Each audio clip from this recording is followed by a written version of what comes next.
Hello students, welcome to my channel. तो जिस तरह से आप लोगों को पता है कि मैं एक सीरीज़ चला रहा हूँ जिसमें कि मैं PYQs ले रहा हूँ। और अभी मैं सिर्फ रोटेशनल मोशन के ले रहा हूँ क्योंकि ये ऐसा चैप्टर है जिसमें कि बहुत सारे लोग कंफ्यूज रहते हैं हमेशा। तो चलिए, इसका एक और क्वेश्चन मैंने लिया है 2017 से। ठीक है, ये मल्टीपल करेक्ट आंसर है। ठीक है,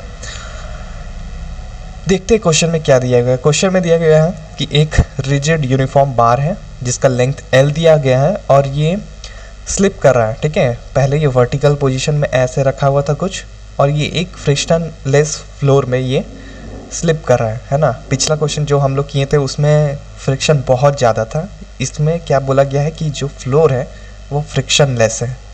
ओके, उसके बाद बोला गया कि at some instant of time, किसी इंस्टेंट ऑफ टाइम में जो एंगल बन रहा है उसका वर्टिकल के साथ वो थीटा हो जाता है। ठीक है, तो इसमें से कौन कौन से स्टेटमेंट्स करेक्ट है तो हमें चेक करना है। तो चलिए देखते हैं। आप क्वेश्चन को एक बार ध्यान से देख लीजिए, पढ़ लीजिए या स्क्रीनशॉट ले लीजिए।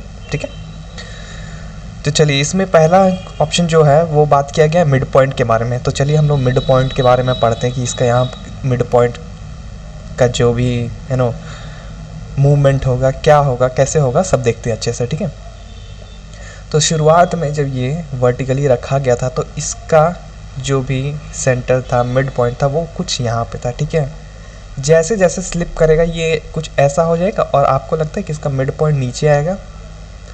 ऐसे देखने से तो लगता है कि हाँ होगा, मगर चलिए इसको हम लोग प्रूव करते हैं कि इसका जो मिड पॉइंट है वो सीधा सिर्फ और सिर्फ वर्टिकल मोशन करेगा और कोई भी हॉरिजॉन्टल मोशन नहीं करेगा। वो सीधा सीधा वो नीचे आ जाएगा और एट द एंड वो कुछ इस तरीके से हो जाएगा। पहले मिड पॉइंट यहाँ था, यहाँ आया, मतलब ऐसा कुछ हो जाएगा। ऐसे हमको देख के भी पता चल रहा है, इंट्यूशन से भी, लेकिन चलिए इसे प्रूव भी करते हैं। तो देखिए यहाँ पे इस पर हॉरिजॉन्टल डायरेक्शन में कोई फोर्स लग रहा है? नहीं लग रहा है। तो जब हॉरिजॉन्टल डायरेक्शन में कोई फोर्स नहीं लग रहा है तो कोई भी डिस्प्लेसमेंट नहीं होगा इसका सेंटर ऑफ मास का, है ना। सेंटर ऑफ मास इसका कहाँ पे होगा? इसका मिड पॉइंट में होगा। तो डेफिनेटली इसका जो भी होगा, मतलब ना तो इधर जाएगा ना तो इधर जाएगा, है ना।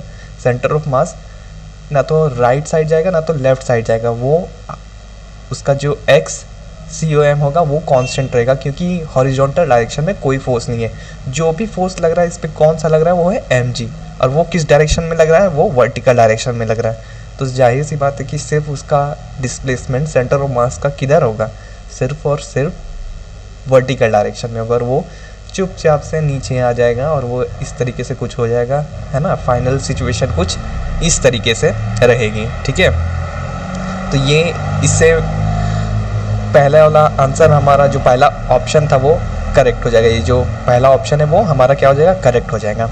अब सेकंड ऑप्शन में ए पॉइंट का, जो यहाँ पे ए पे मान लेते हैं कोई पॉइंट है, तो उसका ट्राजेक्टरी के बारे में यहाँ पे डिस्कस किया गया। तो चलिए देखते हैं उसका ट्राजेक्टरी कैसा होगा।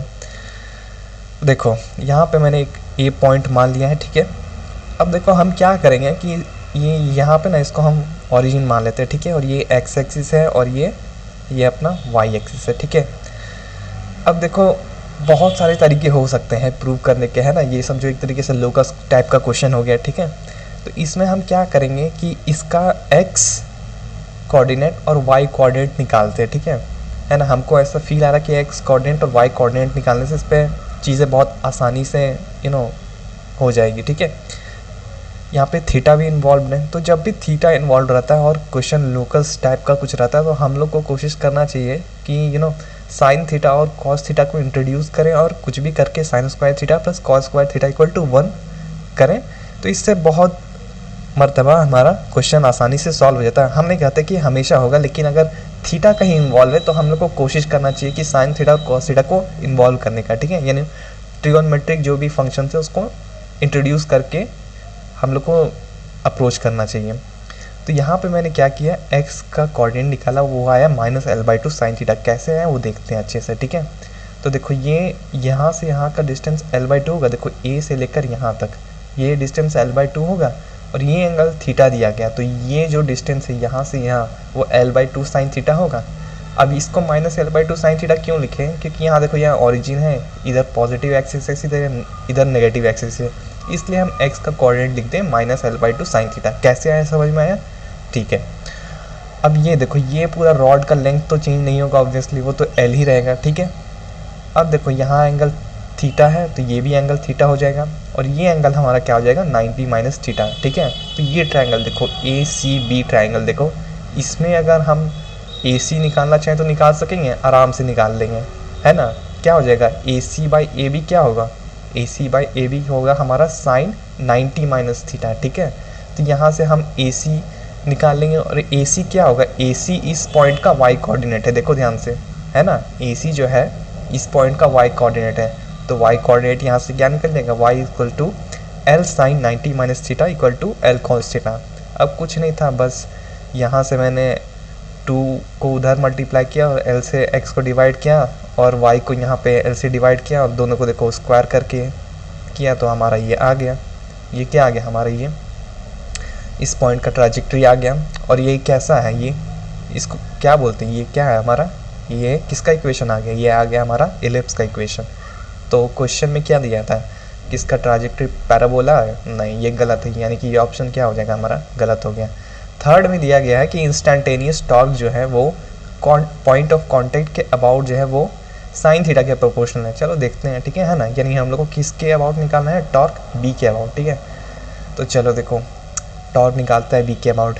यहाँ पे कोई फोर्स लग रहा है, बस एक ही फोर्स लग रहा है जो कि है mg, और mg का टॉर्क आसानी से यहाँ से निकल जाएगा, वो कितना होगा mg sine theta into l/2।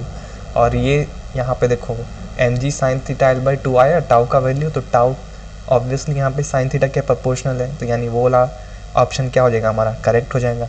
और क्या ऑप्शन में दिया गया, और ऑप्शन में दिया गया है कि जो डिस्प्लेसमेंट है, ठीक है, मिड पॉइंट का, वो किसके प्रोपोर्शनल है, 1 माइनस कॉस थीटा के, ठीक है। तो चलो देखते हैं कि जब ये थीटा एंगल बना रहा तब इसका कितना डिस्प्लेसमेंट हो जाता है इनिशियल और फाइनल पोजीशन। तो चलो ओ को ओरिजिन मानते हैं, ठीक है। तो इनिशियली पोजीशन वेक्टर जो होगा मिड पॉइंट का वो क्या होगा, l/2 होगा ऑब्वियसली। देखो ये शुरुआत में l/2 ये डिस्टेंस होगा ना शुरुआत में।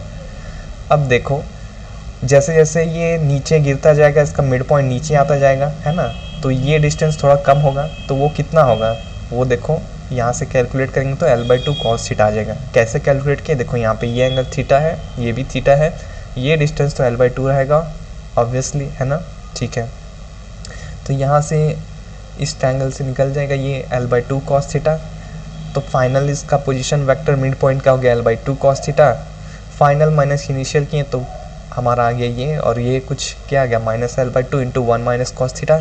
ये हमारा निकल गया डिस्प्लेसमेंट, और डिस्प्लेसमेंट दिख रहा है कि 1 माइनस कॉस थीटा के प्रोपोर्शनल है। तो ये क्वेश्चन काफ़ी इजी था मेरे ख्याल से।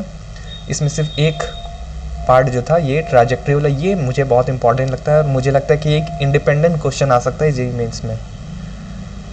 तब तक के लिए थैंक्स।